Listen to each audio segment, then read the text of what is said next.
Whew, man, what a game. The cardiac kids, the heart attack Hokies, whatever you want to call it. Just a huge, huge, thrilling victory for Virginia Tech, beating Pittsburgh on the road at Heinz Field for the first time, 39-36.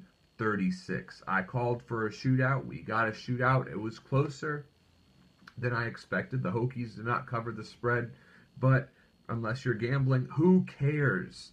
Because Virginia Tech is now in the driver's seat of the Coastal Division with a 4-1 conference record. And, in some ways you could say Virginia Tech is lucky to win this game.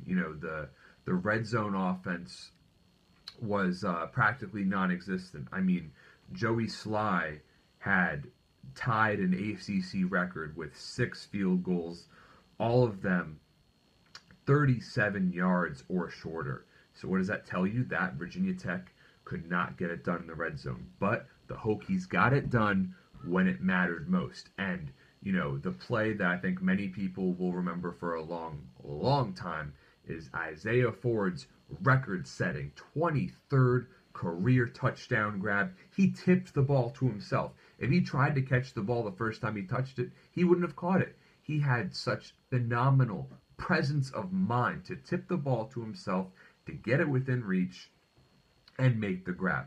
So major kudos to Isaiah Ford for making that grab. It was absolutely massive. And, on top of that, another play that I think deserves a ton of recognition is Cam Phillips's long reception on that same drive to set up Ford's huge touchdown for the Hokies. Just a massive, massive play it was there, giving Virginia Tech a 2-score lead at 39-29.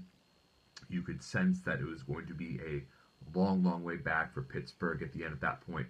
So that was really the defining moment of that game, was that catch and the preceding catch, really, from Cam Phillips. And, as good as those two guys were, the real star when it came to receiving in some was Bucky Hodges. Came down with some great, great catches. I mean, in traffic, through some real what should have been pass interference calls. 6 catches, 145 yards. Bucky's best game of the season statistically in terms of yardage, easily. And, Bucky did a great job, as did really all the receivers, of, fighting through that man-to-man press coverage. And when you're going up against that bump and run type defense, you got to make back shoulder throws. And Virginia Tech found increasingly more success with that as the game went on.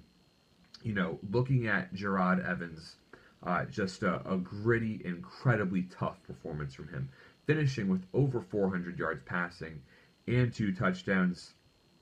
Just you can't really say enough about his performance in terms of what he went through too. I'm not sure if he's dealing with an ankle injury or knee injury. He was talking about taping his ankle up, but that was a tough hit he took, and not a sightly collision by any means. So you really hope he's healthy moving forward.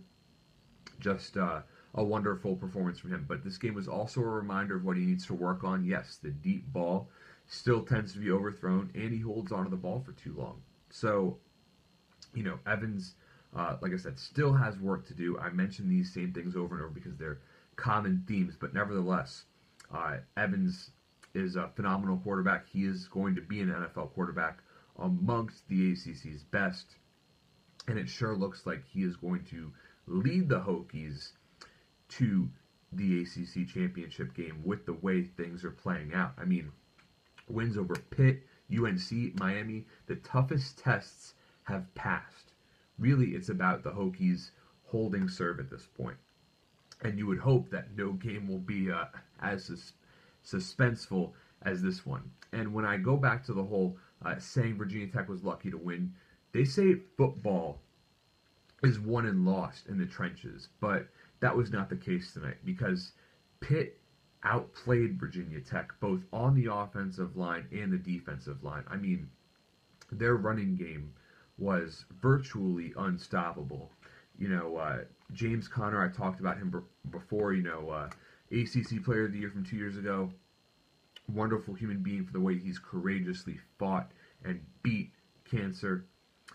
Just an amazing guy and a great running back, of course, too.